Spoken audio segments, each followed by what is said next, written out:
사도신경으로 우리의 신앙을 고백하겠습니다. 전능하사 천지를 만드신 하나님 아버지를 내가 믿사오며 그 외아들 우리 주 예수 그리스도를 믿사오니 이는 성령으로 잉태하사 동정녀 마리아에게 나시고 본디오 빌라도에게 고난을 받으사 십자가에 못 박혀 죽으시고 장사한 지 사흘 만에 죽은 자 가운데서 다시 살아나시며 하늘에 오르사 전능하신 하나님 우편에 앉아 계시다가 저리로서 산자와 죽은 자를 심판하러 오시리라. 성령을 믿사오며 거룩한 공예와 성도가 서로 교통하는 것과 죄를 사하여 주시는 것과 몸이 다시 사는 것과 영원히 사는 것을 믿사옵나이다. 아멘. 살아계신 하나님, 오늘도 주님을 기억하면서 이렇게 예배를 드립니다. 하나님께서 찾으시는 그 참된 예배자의 마음들을 우리가 다 가질 수 있도록 도와주시고 주의 성령께서 우리의 마음을 주장해 주셔서 하나님의 사랑과 말씀 가운데 우리의 삶을 인도하신다는 것을 풍성하게 경험하게 되는 귀한 시간 될 수 있도록 함께해 주십시오. 감사합니다. 이 모든 것 예수님의 이름으로 기도드립니다. 아멘. 자, 오늘 함께 살펴볼 하나님의 말씀은 로마서 12장 1절입니다. 로마서 12장 1절 말씀 제가 봉독하겠습니다. 그러므로 형제들아, 내가 하나님의 모든 자비하심으로 너희를 권하노니 너희 몸을 하나님이 기뻐하시는 거룩한 산 제물로 드리라. 이는 너희가 드릴 영적 예배니라. 아멘. 자, 여러분 잘 지내고 있으십니까? 자, 코로나 분위기가 좀 나아졌다 싶었었는데 이제 다시 좀 긴장해야 하는 상황이 펼쳐지고 있죠. 자, 여러분 알아서 잘 하시겠지만 코인 노래방 자 절대 가지 마시고, 아마 영업하는 것도 잘 없겠지만 좀 조심하시고 주의하시기 바랍니다. 자, 이미 많은 시간 동안 움츠려 있었기 때문에 답답함이 막 극에 이르러 있다는 걸 잘 알고 있지만 그래도 이제 조금만 더 참고 견디고 조심하셨으면 좋겠습니다. 자, 코로나 이후로 시간이 굉장히 많이 지났죠. 그리고 그 시간 동안, 그 긴 시간 동안 여러분의 반응 또한 많이 달라진 것 같습니다. 제가 보니까 처음에는 이런 상황 자체가 낯설고 또 참 무서운 게 있으니까 막 여러분들이 이렇게 말했거든요. 학교 안 가고 갑자기 좀 학원도 잘 안 가게 되고 이러니까 몸이 좀 편하긴 한데 무서워요, 불편해요, 이렇게 말했었거든요.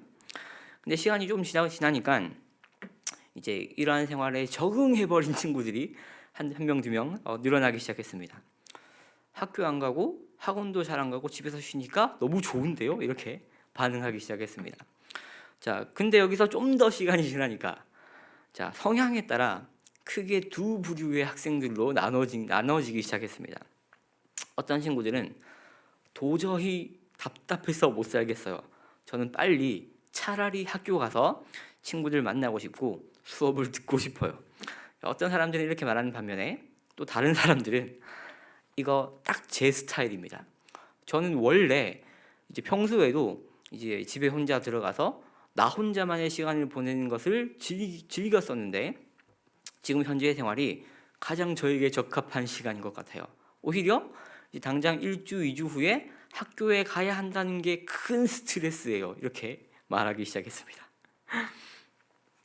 자, 근데 여러분 그럴 수 있죠. 우리가 학교를 가든 안 가든 간에 또 이제 코로나로 인해서 여러 가지 변하는 것들이 어쩔 수 없이 있을 수밖에 없는데 그런 것들이 내 마음에 들든지 그렇지 않든 간에 우리는 거기에 맞춰서 순응하고 또 따라서 적응해야 할 필요가 있겠죠.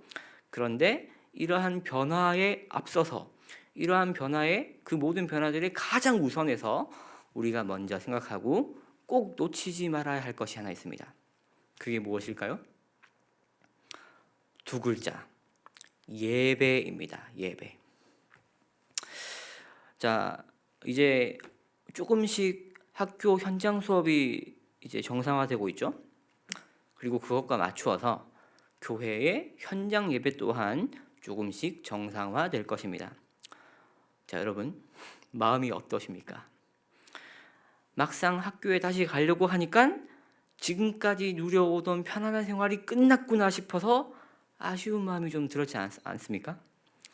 자, 그러면 교회는 어떤가요? 여러분 이제 좀 있으면 교회에도 와야 될 수 있죠. 지금까지 일요일 날 교회 안 가서 나름대로 편하게 지냈었는데 또 다시 교회를 가야 돼? 또 다시 아침 일찍 일어나서 전쟁을 치르면서 엄마 아빠랑 싸우면서 일어나 가지고 준비해서 교회에 와야 돼? 혹시나 다시금 교회에 온 것에 대한 불편한 마음, 싫은 마음이 사실은 있지 않으십니까? 자, 여러분, 이런 단어를 아마 들어보셨을 것 같아요. 무미건조한 신앙생활.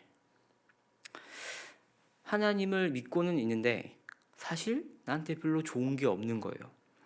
하나님을 믿는다는 게 내가 문화적으로 어릴 때부터 엄마 아빠랑 같이 교회를 다녀왔기 때문에 지금도 다니고 있는 것이지, 내 속에 특별히 느껴지는 것 없이 몸만 주일에 교회 와서 예배 드렸고 지금도 영상으로 습관을 쫓아 문화적으로 예배를 드리고 있는 것. 하나님과의 교제가 없는 예배는 무미건조한 예배입니다. 하나님과의 소통, 내가 가진 것을 하나님께 드리고 하나님께서 가지고 계신 것을 내가 받게 되는 이러한 소통이 없는 신앙생활은 무미건조한 신앙생활입니다. 여러분, 코로나 기간 동안 우리가 무엇에 신경을 써야 할까요? 공동체와 멀리 떨어져 있는 지금, 그리고 다시금 함께 모이는 것을 조심스럽게 준비해 가고 있는 지금, 우리가 가장 중요하게 생각하면서 붙잡고 세워가야 할 것이 무엇일까요? 무미건조한 신앙에서 벗어나는 것입니다. 신앙과 예배의 역동성과 살아있는 생명력을 회복하는 것입니다. 자, 20세기 기독교의 예언자라고 불리던 토저라는 분이 있습니다. 특별히 이분이 예배에 대한 이야기를 굉장히 많이 하셨어요. 이제 생명력 없고 습관적으로 관습적으로 드려지는 교회의 현실, 예배의 현실에 대해서 굉장히 날카롭고 통찰력 있는 이야기를 많이 하셨는데, 그분이 그의 책에서 이런 얘기를 하셨어요. 이스라엘 백성들은 광야 방랑 생활에 곧 익숙해졌습니다. 한동안 안전한 산기슭에 머물다 보니 그것 또한 만족스러웠습니다. 달리 말하자면 이스라엘은 일상의 삶에 안주해버린 상태였습니다.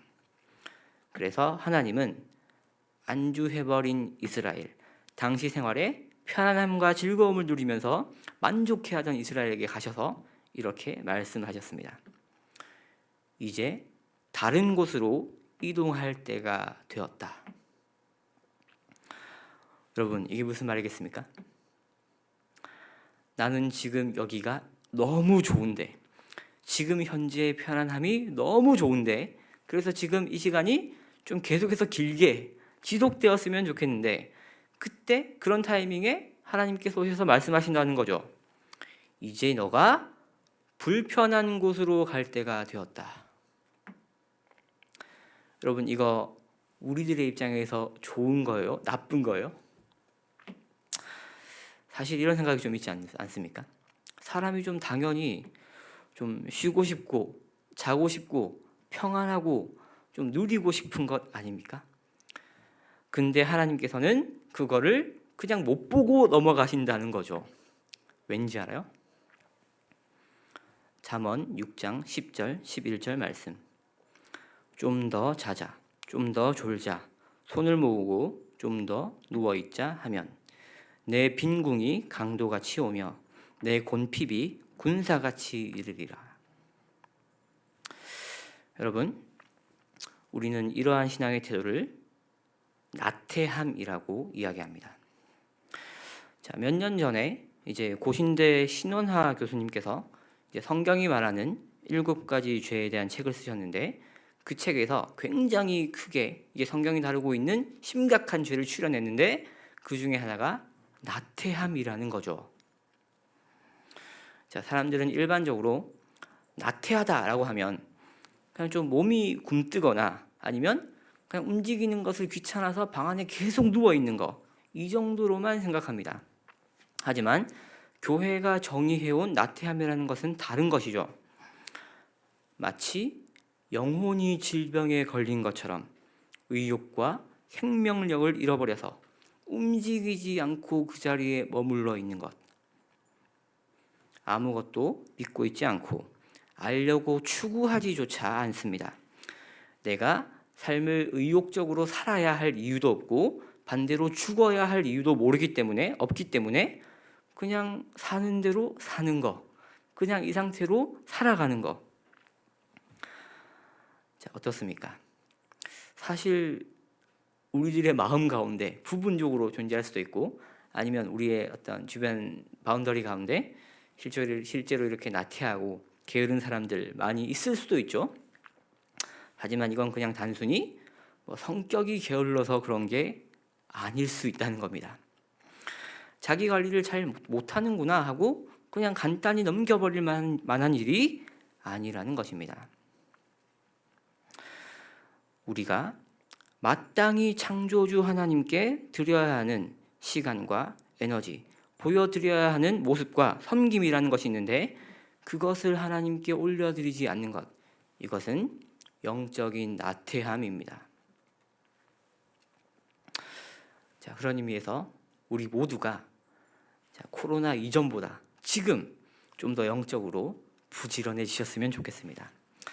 자, 이제 몇 주 후에 우리가 준비하다가 함께 모여서 예배를 드리게 되었을 때 우리의 영혼이 우리의 예배를 보고 계시는 하나님 앞에서 꾸벅꾸벅 졸고 있는 상태로 예배 드리는 것이 아니라 살아있는 생명력을 하나님께 드러내면서, 그리고 하나님과 이제 서로 함께 호흡하는 그러한 하나님과의 소통이 일어나는 예배를 드릴 수 있었으면 좋겠습니다.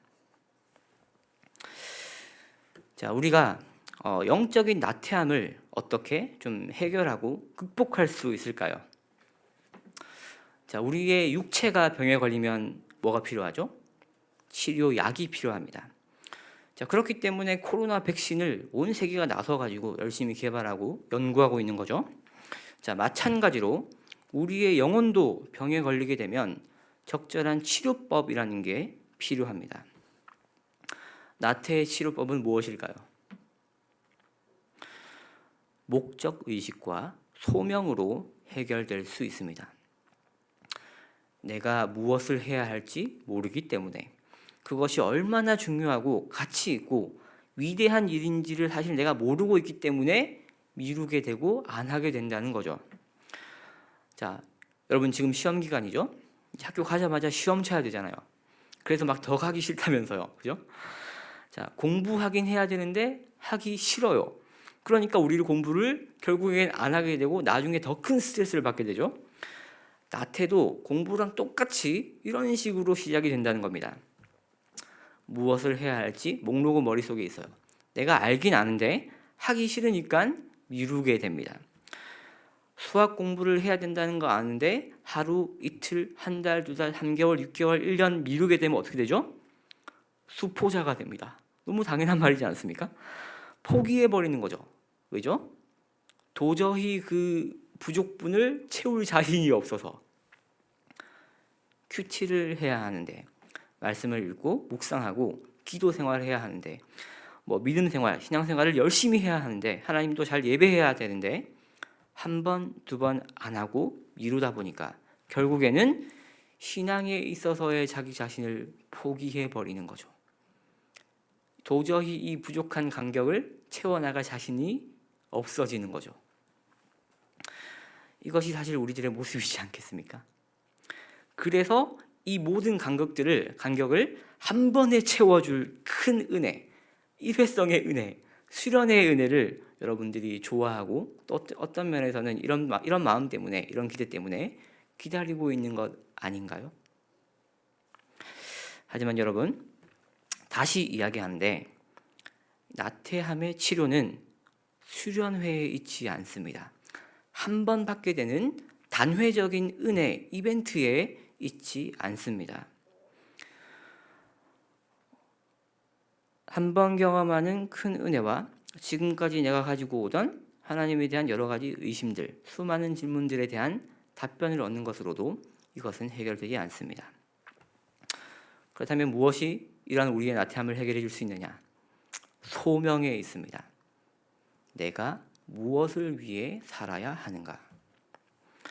자, 여기에 대해서 제가 너무나 성경적이고 분명한 답을 말씀드리겠습니다. 로마서 12장 1절.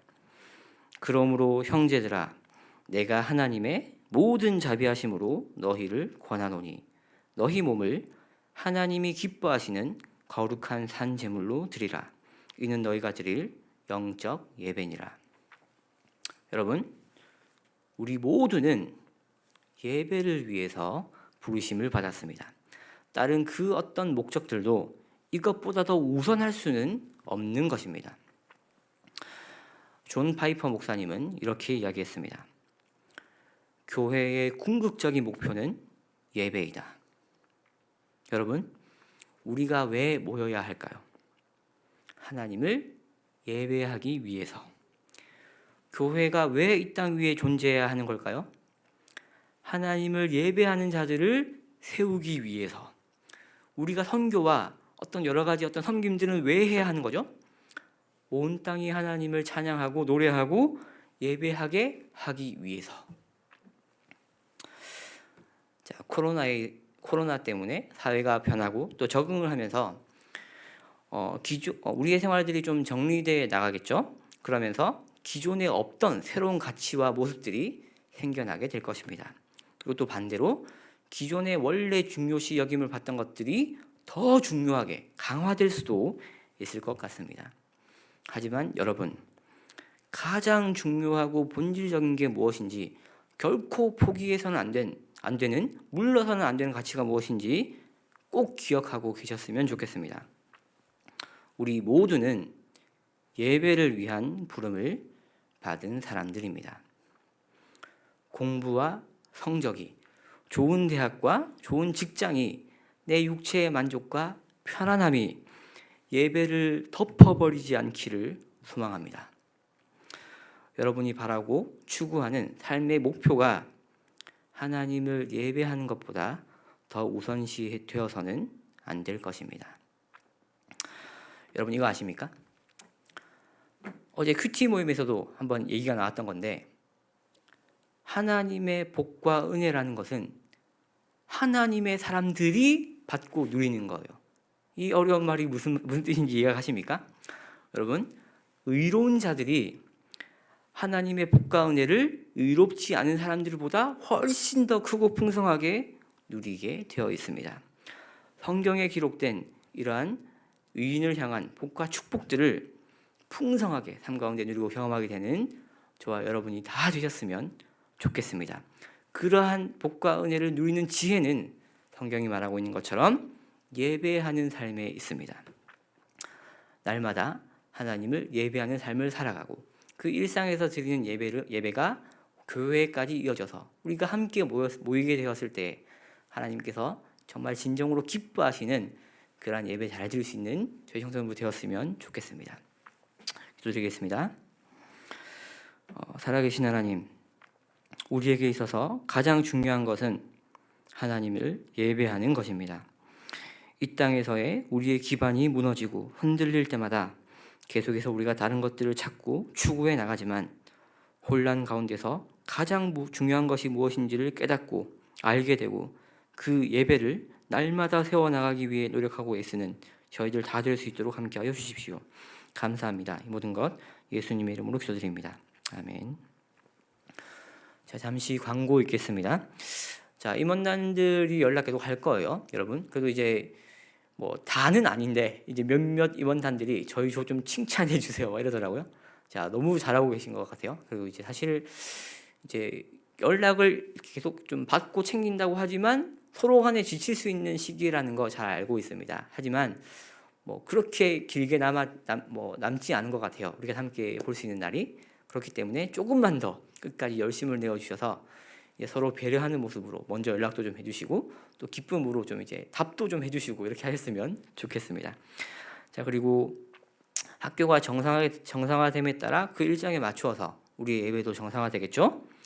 마음의 준비를 하시고, 자, 귀찮고 싫은 마음으로 그 시기를 좀 보내기보다는 이제 하나님께 우리가 함께 은혜 받을 것에 대한 기대로 마음을 채워가면서 준비하셨으면 좋겠습니다. 자, 매주 토요일 오후 1시 큐티 모임 여전히 줌으로 진행되고 있습니다. 자, 최소한 코로나 기간 동안 한 번 정도는 큐티 모임 줌으로 진행하는데 참석해 보셔야죠. 그죠? 아직 한 번도 참석하지 않은 사람들 줌으로 하니까 우리 공간의 장소를 제약을 좀 뛰어넘을 수 있지 않습니까? 함께 오셔서, 자, 우리가 청소년들이 함께 모였을 때도 하나님께서 어떻게 역사하시는지를 좀 경험하고, 다른 친구들의 삶 가운데 하나님께서 어떻게 은혜 주시는지를 함께 좀 보고 함께 성장할 수 있는 그런 시간 되었으면 좋겠습니다. 자, 축도로 예배 마치겠습니다. 주 예수 그리스도의 은혜와 하나님 아버지의 사랑과 성령의 교통하심이 우리에게 있어서 가장 중요한 부르심은 예배를 위한 부르심이라는 것을 기억하고, 몸과 마음이 혼란스러운 상황 속에서 하나님을 예배하기 위해 깨어서 움직일 것을 다짐하는 우리 청소년부 공동체 가운데 지금부터 영원토록 함께 계실지어다. 아멘.